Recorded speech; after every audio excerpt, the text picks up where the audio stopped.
स्त्री यदि एक काम कर दे तो सारे कुकर्म कर सकती है।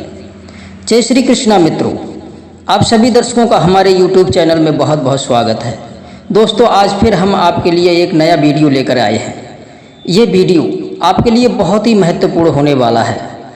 मित्रों, ये बात मैं नहीं कह रहा, बल्कि यह बात कही है अयोध्या के महाराज दशरथ के मंत्री सुमंत ने, वो भी कैकेयी से। ये बात कितनी सच है, आइए इस वीडियो के माध्यम से समझते हैं। तो दोस्तों, जो दर्शक हमारे चैनल पर पहली बार आए हैं, कृपया उनसे निवेदन है कि हमारे चैनल को सब्सक्राइब कर लें, बेल आइकन ऑन करें, जिससे आने वाली हर नई वीडियो का नोटिफिकेशन आपको मिलता रहे। तो दोस्तों, ज़्यादा विलंब ना करते हुए शुरू करते हैं आज का ये प्यारा सा वीडियो। मित्रों, बात उस समय की है जब रानी कैकेयी ने महाराज दशरथ से भरत जी को राज्य और श्री राम को वनवास मांगा था। राजा दशरथ कैकेयी के द्वारा राम को वनवास मांगने पर आहत होकर जमीन पर गिर पड़े और अचेत हो गए। उस समय दशरथ जी के मंत्री सुमंत को यह बात सुनने को मिली कि कैकेयी ने श्री राम को वनवास मांग लिया है, और महाराज दशरथ को इस बात से बहुत बड़ा धक्का लगा है। वे जमीन पर अचेत पड़े हैं। यह सुनकर सुमंत को भी बड़ा दुख हुआ, क्योंकि मित्रों, प्रभु श्री राम मंत्री सुमंत को भी अपने पिता महाराज दशरथ की तरह ही मानते थे। क्रोध के मारे सुमंत कांपने लगे। क्रोध से आंखें लाल हो गईं। दोनों हाथ सिर में पीटते हुए दांतों को कटकटाकर सुमंत ने रानी कैकेयी से कहा कि हे रानी कैकेयी, किसी ने सच कहा है कि नीम से कभी मधु नहीं टपकता। हे रानी, तुम्हें देख करके लगता है कि तुम भी अपनी माँ पर गई हो। सुमंत ने बताया कि हे रानी कैकेयी, एक बार तुम्हारे पिता अश्वपति को किसी साधु ने वरदान दिया था कि वो किसी भी प्राणी की भाषा को समझ जाएंगे, यहाँ तक कि छोटे छोटे कीड़े मकोड़े, पशु पक्षी, पेड़ पौधे अपनी भाषा में क्या कहते हैं, वे उनकी बोली को समझ जाते थे। और महात्मा ने ये भी कह दिया था कि अपने इस वरदान के रहस्य के बारे में किसी को बताना मत, नहीं तो तुम्हारी मृत्यु हो जाएगी। एक दिन कैकेयी नरेश अपनी पत्नी के साथ सैया पर लेटे हुए थे। अचानक उनके कानों में जृंभ नाम के पक्षी की आवाज़ सुनाई पड़ी। वो पक्षी क्या कह रहा था, यह बात वे समझ चुके थे। शायद उसने कोई हंसी की बात कही थी, जिसको सुनकर के वे सैया पर लेटे लेटे ही हंसने लगे। उन्हें हंसता देखकर उनकी पत्नी ने समझा कि वो शायद उनकी हंसी उड़ा रहे हैं। इसी बात पर वो गुस्से से लाल हो उठी और गले में फांसी का फंदा डाल लिया और राजा से बोली, या तो तुम मुझे अपने हंसने का कारण बता दो, नहीं तो मैं अपनी आत्महत्या कर लूँगी। राजा कैकेयी नरेश ने कहा, हे रानी, यदि अपने हंसी का रहस्य मैंने तुम्हें बताया तो मेरी मृत्यु हो जाएगी, इसमें संशय भी नहीं है। रानी बोली, महाराज, आप चाहे मरो या जियो, पर मुझे हंसने का कारण तो बताओ।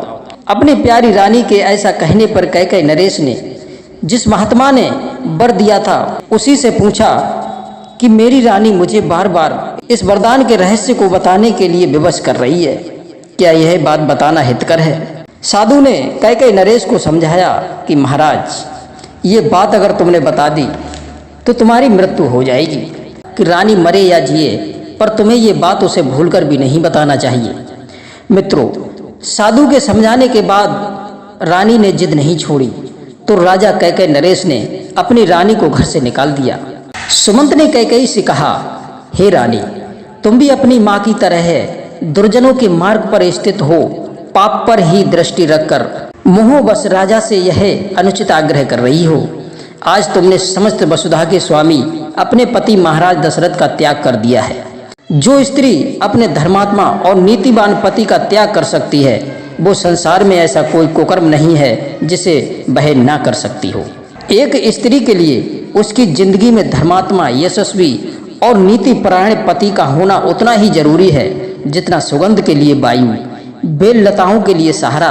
जो स्त्री ऐसे पति का त्याग करती है, उसका जानकर अपमान करती है, उसे अपशब्द कहती है, वह कोई भी कुकृत्य कार्य कर सकती है, इसमें कोई भी संदेह भी नहीं है। सच्ची सतवंती नारियों के लिए धर्मज्ञ पति की इच्छा का महत्व करोड़ों पुत्रों से भी अधिक है।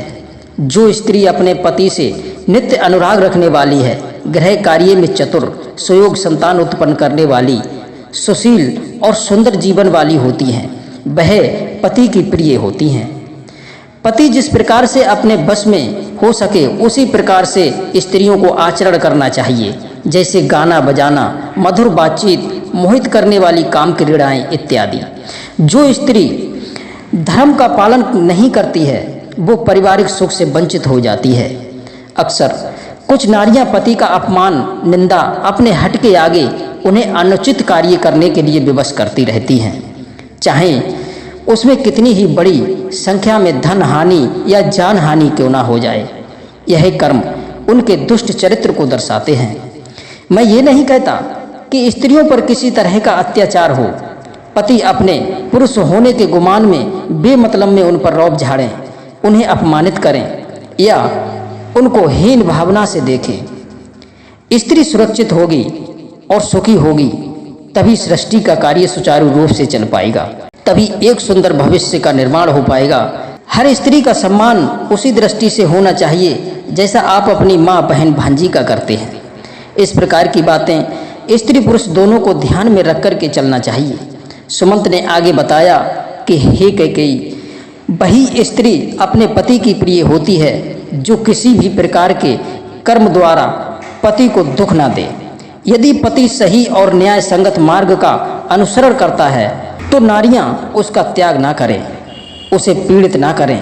विद्वानों ने तो यहाँ तक कहा है कि दुष्ट स्वभाव वाले पति की सेवा पत्नी को जैसे करनी चाहिए, ठीक वैसे ही बुरे स्वभाव वाली पत्नी का भी भरण पोषण पति को वैसे ही करना चाहिए।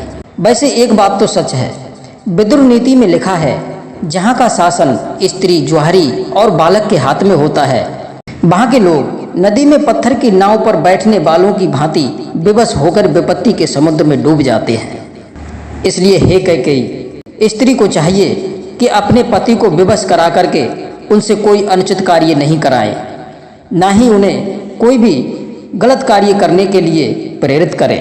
इस तरह की बातें कैकेयी को समझाई महाराज दशरथ के मंत्री सुमंत ने।